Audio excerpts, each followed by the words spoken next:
Hi everyone, welcome back to the garden. And after a few challenging weeks of weather, we've had really strong winds pretty much every weekend day. We've had sleet, snow, frost, torrential rain, basically everything.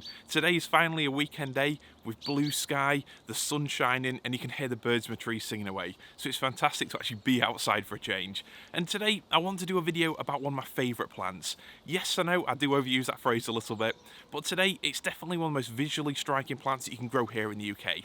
It's got an exotic appearance, it's fast growing, adds some vertical height to your garden, and to be honest with you, for evergreen interest, it's one of the absolute best. Today I'm talking about my favourite bamboo to grow in the UK. It's still a little bit breezy, but I can forgive that. So firstly, a question for you, and bear with me here. If someone gave you 100 grand to go into a Ford garage and said you could buy any car you want, what would you get? You might be tempted to get a Fiesta or a Focus. A great little car, smart looking, can fit in any kind of environment, very reliable, low maintenance, the perfect car, especially if you've got a small drive. That car is pretty much like the bamboo behind me, a Fargesia robusta Campbell. So I should probably say there's nothing wrong with the Ford Focus and there's nothing wrong with Fargesia robusta Campbell.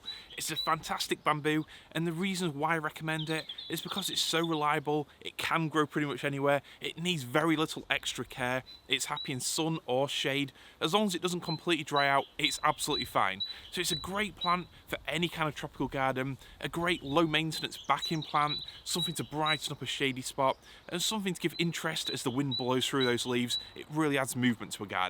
So it's a fantastic plant, and it certainly ticks a lot of boxes. But unfortunately, life, it's not all about ticking boxes. Sometimes you just want something because you want something, and that's the plant I'm going to show you next. Just like the Ford Focus then, the Fargesia robusta, it's a very sensible option. It's reliable, practical, it'll pretty much go anywhere and do exactly what you expect of it. And that's why it's the #1 bamboo that I recommend to other people. To people wanting a clumping bamboo that's definitely not invasive. But let's face it, if you're watching my channel, yes, I can do videos full of sensible garden advice all day long, but equally, chances are you enjoy growing plants are a little bit different.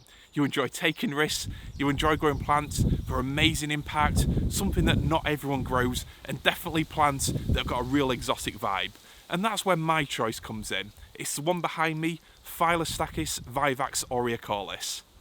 Going back to the Ford garage scenario then, because I'm just not letting that metaphor die, if you'd honestly take your 100 grand and get a Fiesta or Focus, that's completely fine. There's nothing wrong with that. There's a time and a place for a practical, sensible option.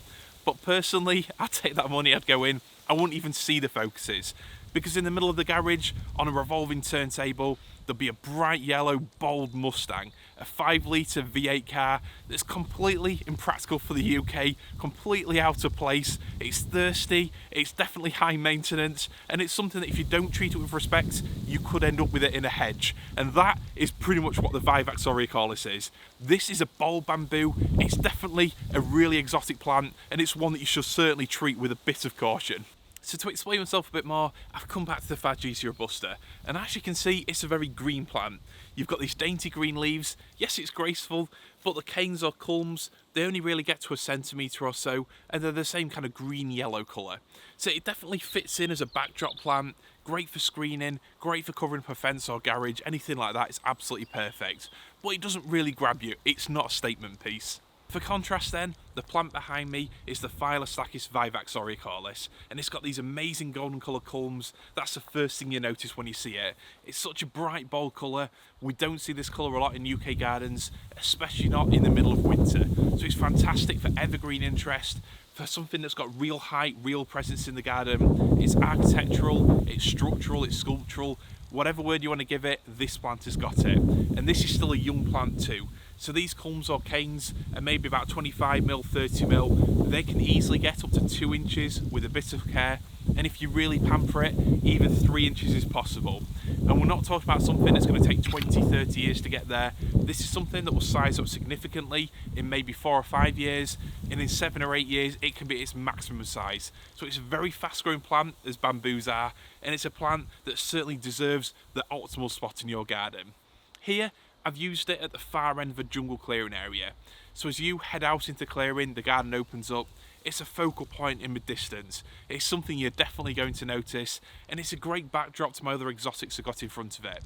It'll help slow the wind down as it matures, but also it's a vertical plant, so it's got a lot of visual interest, which means that the garden feels more like a place. Because what I find is if you stick to too many small plants, it's really hard to create that jungle kind of look, but plants like this that tower over you, they really make it feel like you're inside the garden.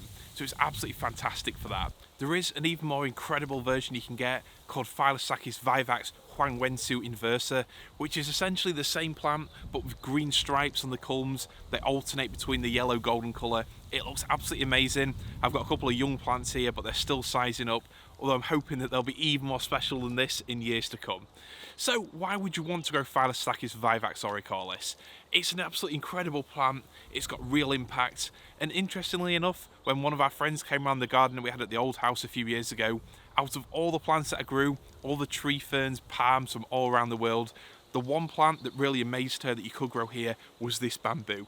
So for a lot of people, especially non-gardeners, something that really captures the exotic, the incredible, the unlikely, it would be this plant here. It's got an amazing look to it. Like I said, it's evergreen, got an amazing vertical structure, height for your garden, it's fast growing, and it also captures that movement too. So just like the Fargesias, this bamboo, it moves in the wind. Obviously we've had a lot of wind recently, so it's moved a bit too much, but still, it really brings some energy to your garden, both in terms of its growth rate and the way that it moves and behaves. I have actually done a video looking at clumping versus running bamboos, but to summarise things quickly, the Fargesia that I showed you earlier, that's a bamboo that can get to 2 or so metres wide. So that clump, it will get bigger, and you do need to take that into account when you're planting the plant, but still it's going to grow predictably and controllably. That's a plant that's going to send up new culms every spring, but they're always going to form on the outside of that clump. It's always going to grow in that kind of fashion, and it's never going to just dart under the ground and appear somewhere else. This Phyllostachys, on the other hand, this is a running bamboo. So at the minute mine, they might look like clumps, but that's only because they used to be grown in pots. However, now we're coming into the second year of them being in the ground, so I fully expect the culms this year to come up away from this main clump. The plant wants to spread and it wants to take over. Not in an aggressive way, it's just in its nature, it's what it does. So what can you do to stop that happening? If you want a bamboo then for really thick culms, then this Vivax has got almost unrivaled potential. And height-wise, it won't stop at 3 or 4 metres like the Fargesia will. This is a bamboo that even here in the UK will keep going up to 10 metres. It might even get taller than that. Although in most gardens, I'd say 6 to 8 metres is more realistic. But if you really spoil it, who knows how big it'll get. I know abroad, in warmer climates, where it can be a real invasive bamboo, bamboos spread and grow so much faster in warmer climates. This is bamboo that can get to over 15 metres tall, which is almost tree-like proportions. So it's absolutely insane just how big it can get. And a few things it will need to get there. It'll need a good moist spot in your garden. It won't like drying out in summer, and it'll need plenty of nutrients. So bamboos, they are quite greedy and they do like a lot of water. Yes, they're tough, and yes, they can survive without a lot of both, but to grow them to absolute best, that is what they need. But the main thing, above all else, that it needs is space. So this is a bamboo that if you have got the space to let it do its thing, let it run wherever it wants, that'll get you the biggest plant possible and those big culms. If you've got a small garden, then something like a Fargesia is probably going to be a better choice. But realistically, if you want this look, you need to use something called rhizome barrier.